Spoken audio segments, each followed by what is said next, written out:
Hi, this is Decelany, and another kind of list show today. This one was kind of inspired by, well, I recently did a video where I was talking about girls against boys in the 90s overlooked, underheard series up there. And that was an example of a band which had a kind of slightly unusual, a non-standard lineup. So, and I did mention that there were a lot of those in the 90s. Well, I decided that I would try and make a list of 10 interesting bands with unusual lineups, non-standard lineups. What do I mean by unusual? Well, there's the classic trio, guitar, bass, and drums with vocals. There's the classic four-piece, 2 guitars, bass, drums, vocals. Lots of examples of that. The Beatles, there's one for you. You'd get variations on that idea of the four-piece, where you'd replace maybe one of the guitars with keyboards or piano or saxophone. And you would get variations of all of those examples that I've just quoted with kind of increasing or sometimes decreasing numbers of singers or vocalists. But when you boil it down, the core of all these kind of rock formats is at least one guitar and a rhythm section of a bass guitar and a set of drums. And today what I'm looking at is 10 examples which kind of are exceptions to that rule. They break that mold. So everything I talk about today is going to be kind of some kind of interesting variation on the standard rock band lineup. And as ever with all my videos, my focus is really going to be on the kind of punk, post-punk, alternative, indie side of things. That is just my bag. That's my thing. Yeah, so here we go. 10 artists. They'll be unranked. I'll be pretty much going through them chronologically in order of kind of their first recorded release. And at the end, maybe I'll just throw out a few extra names that I was considering along the way. So first up, I have the Method Actors. These are just a guitar and drum duo, both members contributing some kind of vocals. Those members were Vic Varney on guitar and vocals and Dave Gamble on drums. Yeah, the Method Actors formed in Athens, Georgia, around about 1979. So part of that same kind of college town music scene that spawned, the B-52s, Pylon, REM, Love Tractor. So yeah, the Method Actors are kind of what you might consider the polar opposite of the most readily recognizable of these kind of guitar and drum duos, by which I'm talking about the White Stripes, who have probably come to define that sound in a lot of people's minds. And the White Stripes are, they're fuzzy, they're bluesy, they're loose, they're riffing. The Method Actors are none of those things. So yeah, think kind of scratchy, tinny, post-punk kind of minimalism, maybe a little like their town city mates Pylon, but definitely much more stripped down. Lots of hints of kind of early clattery kind of Rough Trade, early Fall, maybe some kind of Beef Hearty and kind of weirdness as well. And definitely in the vocals, I hear these kind of ticks, the whoops, the shrieks, which remind me a lot of David Byrne of Talking Heads. Yeah, they're a really interesting band, occasionally really great. Not always an easy listen though. Definitely worth checking out. Here's a good album I can recommend for you, which is their Little Figures album. This is the double version, I believe. And second on the list, we have Hugo Largo. Yeah, Hugo Largo, a bass guitar, another bass guitar, a violin, and a singer. And no drums. I repeat, no drums. Yeah, this is fairly unique in lineup terms because, rhythm is kind of what we consider to be at the heart of most kind of modern rock kind of music, rock and roll based music. And the drums are usually the thing that are providing that rhythm, so they're the last thing that you would ditch. But that would be if you're recording kind of fairly traditional rock-based music, and Hugo Largo are a long way from that. Yeah, they formed in New York City around about 84, around the trio of singer Mimi Gazy and the 2 bassists Tim Sommer and Greg Letson. Yeah, Letson wasn't in the band too long. He was shortly replaced by Adam Peacock. And they also then recruited the violinist Han Rowe. And it was this kind of, this 4-piece lineup that would record all of the band's kind of releases. And yeah, those releases are kind of centered around 2 great full-length albums, which are Drum and Metal from about 87, 88 through to 89 respectively. Yeah, and here they are. So here is Drum. There we go. And this is Metal. So yes, this is kind of quite experimental, very pure, very, very beautiful music, very ethereal. And by that, I don't kind of mean that kind of bland, kind of new age, guff. This is much closer in spirit to some of the more kind of precious kind of acts that we're recording on 4AD. So things like His Name Is Alive or This Mortal Coil. Yeah, Mimi Gacy's voice is almost an instrument in its own right. It's this kind of swooping, expressive, intimate kind of thing. It's a very interesting sound, and they're a great, very unique, very short-lived band. Yeah, just as a kind of a side note, yeah, their cover of the Kinks song Fancy, which is on the Drum LP, which I just held up to show you. It's one of my favourite cover versions of all time. I think it's amazing. And the third band, I mentioned these in my Girls Against Boys video, which I will pop a link for up there. And we have Cop, Shoot, Cop. Yeah, like Hugo Largo from New York City, but completely unlike Hugo Largo in pretty much every other way. Yeah, the lineup was slightly fluid around a couple of albums, but there was a core where they had 2 bass guitars, 2 kind of sampler stroke keyboards, a live drummer, and vocals, of course. Yeah, towards the very end of their career, with their final album release, they did actually use some regular kind of 6-string guitar, but that was all. For most of their career, they were just rocking 2 bass guitars. Should note as well, the drums often included kind of found or scrap metal as percussion, just for that kind of industrial sound. As I said, quite a fluid lineup. So, I mean, the core members I would highlight for you would be Todd A on the kind of the high bass and vocals. He was the main songwriter, and drummer Phil Puleo. Yeah, so Cop Shoot Cop, yeah, a very grimy industrial sound, very kind of blank, no wave, kind of nihilism at the heart of it, meeting this kind of slightly jazz inflected, very darkly humorous kind of lyrical content. Yeah, their songs were typically about, kind of urban living, squalor, poverty, dead-end jobs, drugs, violence, just consumerist society at large. Yeah, a very cool, noisy, provocative band who were also a very, very good live act. Yeah, if I was to point you towards one song, some of you might remember Room 429. It was kind of quite an MTV hit for a while. It's probably their biggest and most kind of, listener stroke radio friendly song. So fourth up, we have the John Spencer Blues Explosion. That consists of 2 electric guitars and drums with vocals, no bass guitar. So that lineup is John Spencer on guitar and vocals, Judah Bauer on other guitar and occasional lead vocals, and Russell Simmons on drums. Worth pointing out as well that John Spencer often had a theremin set up, particularly for his kind of live work on stage, just for a bit of, added kind of mid-song, madness. Yeah, small point of interest. John Spencer was very briefly in a band with Todd A of Cop Shoot Cop, who I was just talking about. But that was a very short-lived project before he went on to form the band Pussy Galore, who are this kind of nihilistic, trashy, garage punk noise band who are just out to shock, out to provoke.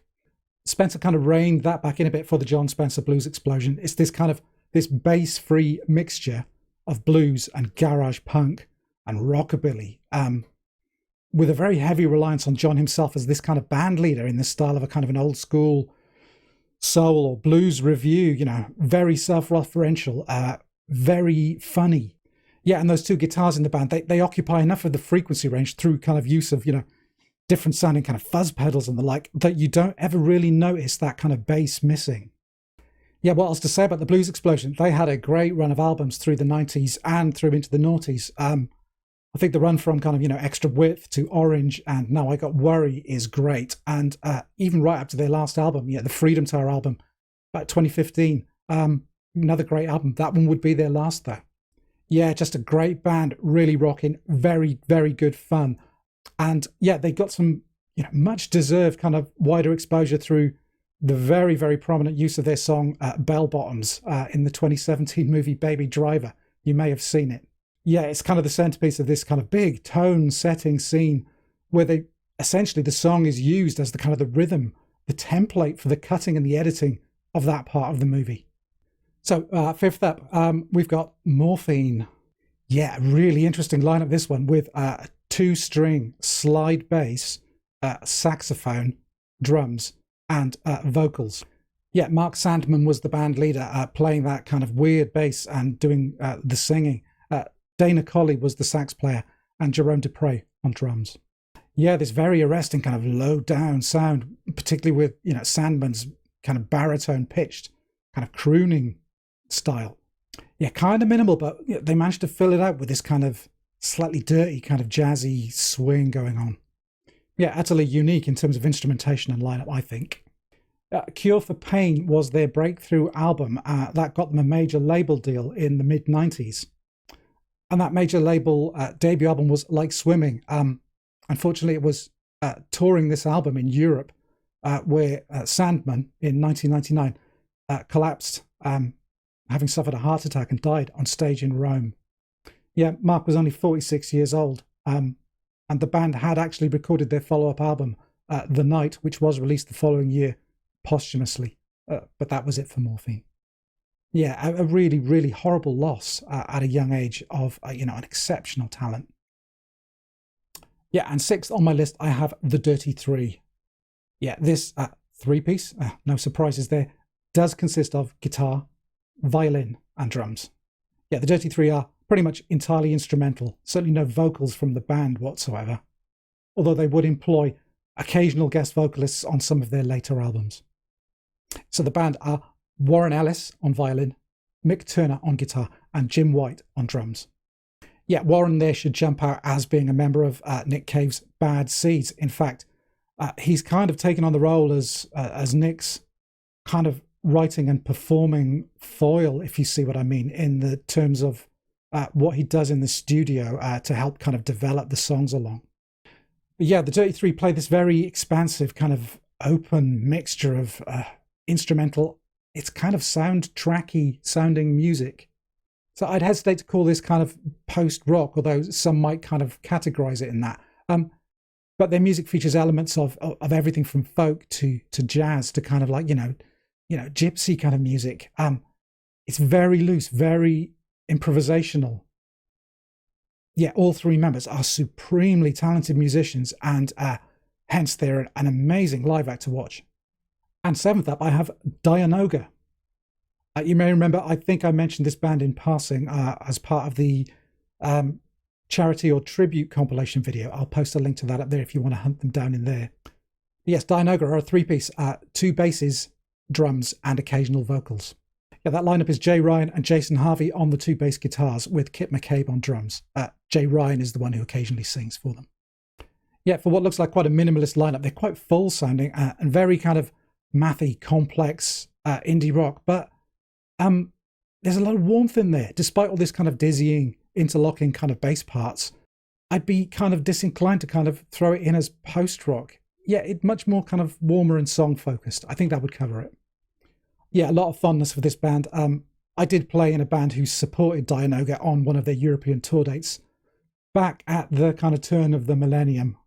And I can just confirm that, as well as being great musicians, they are lovely people. Yeah, fairly short back catalogue, but there's some really good stuff in there. I'm a particular fan of this one. This is their Steve Albini produced Battle Champions album. Okay, eighth up, and we have Lightning Bolt.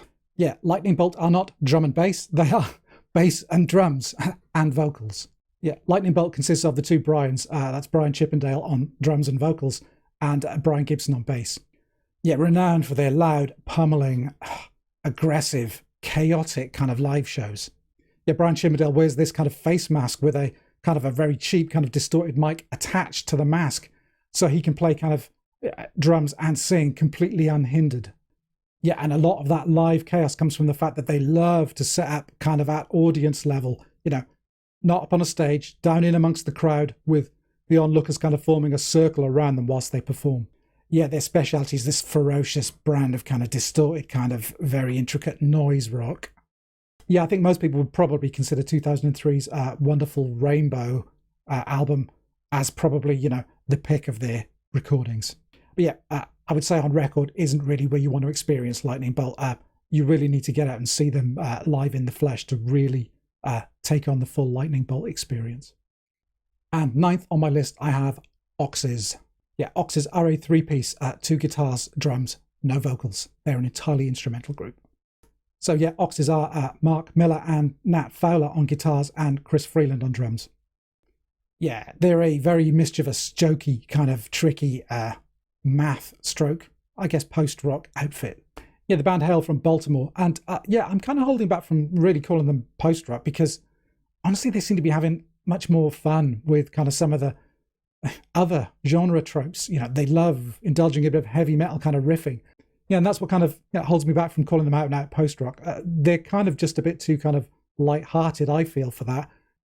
I think, if anything, their sound is closer to bands like Trans Am, who love playing with kind of 80s sounds and textures, and maybe closer to the OG kind of math rockers like Don Caballero. Yeah, Oxes are all about the kind of the shenanigans live. Both guitarists use wireless setups, not just as a kind of a convenience, but they use it to give themselves the freedom to do all sorts of things. Literally, they're down in the crowd at the first opportunity they get, playing whilst walking around the venue, leaving the venue and still playing. Yeah, kind of a lot more fun and on the surface less serious, but they do have serious kind of technical chops. They're playing some pretty complex stuff. Yeah, like Lightning Bolt, I think Oxes are all about the spectacle. Try and see them live if you can. And last up on this list of 10 is the Evens. Yeah, the Evens are a duo of a baritone guitar, drums, with both members contributing vocals. Yeah, and that duo is also a husband and wife duo. It's Ian Mackay of Minor Threat Fugazi and his wife Amy Farina of The Warmers, and I believe she was in Ted Leo and the Pharmacist for a while. Yeah, so baritone guitar. Yeah, if you're not aware of what that is, it's kind of a longer scale guitar. So it's kind of pitched down somewhere between a bass and a regular guitar. Yeah, baritone guitars are pretty cool instruments and capable of covering quite a lot of ground. You can get very kind of deep, clean, twangy sounds. You think kind of spaghetti western kind of movie soundtracks, Dwayne Eddy for one. And you can also do like really heavy, thick, thunderous kind of riffing if you pile on the distortion. So yeah, the music of the Evens, yeah, it's very obviously post-hardcore. The kind of the melodies, the structures, the way it's kind of rendered is very, very clearly kind of that DC post-hardcore sound, but much more intimate, much more kind of up close, with ever kind of giving you the impression that you're listening to, some kind of unplugged version of something that should be performed by a bigger, louder group. Yeah, I've read the term post-hardcore regarding the Evens once or twice. I think that's probably getting a bit silly. Yeah, despite being a duo and despite kind of playing with these post-hardcore dynamics, yeah, it's an amazingly full sound that they create. I think that baritone really contributes. Yeah, particularly so when things get a bit more raucous. That's when a baritone really shines. It can go from that really kind of clean, nice kind of deep sound into, something which feels a lot thicker than just a guitar by itself. Yeah, if you want a jumping off point, I think their most recent album, the 2012 album, The Odds, is great. So that's my list of 10. Yeah, I did promise I'd maybe throw a few things in as well at the end. What else? There's quite a lot of post-rock that I've talked about in here, and I think if you're talking about post-rock, you'd have to acknowledge that a lot of the post-rockers have a bit of a debt to, prog rock. So if I wanted to kind of venture outside my wheelhouse a bit, yeah, bands like, Emerson, Lake and Palmer, Magma, Van de Graaff Generator, they all used kind of slightly odd instrumentation at times. And the upshot of that is that there are a kind of a strand of, post-rock groups who are kind of quite heavily indebted to those prog groups who, very, very heavy on the drums. Yeah, Japanese bands like The Boredoms or Ruins would be good ones, or Guapo. And there's also a lot of kind of dual bass guitar post-rock out there. Some of the early Tortoise recordings, Ganger, the band Ui, Rothko, I believe they had 3 bass guitars for a while. Yeah, and in the more standard kind of indie alternative kind of section, there are quite a few just kind of guitar and drum duos. Bands like the Flat Duo Jets, another kind of Athens, Georgia band there. The Spinanes on Sub Pop from the Pacific Northwest, I believe. The Kills. And just one for the old school UK indie poppers out there. Yeah, Ned's Atomic Dustbin. They also had 2 basses. Yeah, what else? Well, I mean, you could go into the whole kind of chamber music kind of arena, but then you tend to be kind of crossing over into kind of modern jazz or kind of modern classical. But there are some kind of post-rock types who've kind of, flirted with that sound. Bands like Rachel's, for instance, or the Australian kind of trio, The Necks. Anyway, so there you have it. Yeah, a list of 10 kind of alternative, different, unusual, non-standard kind of band lineups Yeah, let me know what you think of some of those bands, if you're kind of familiar with their music, or if there are any that you think that I should be mentioning ahead of them. Anyway, yeah, thanks for watching and for liking and subscribing along the way if you've chosen to do so. Yeah, that's all for today. Thanks again for listening. I'll see you soon. Bye for now.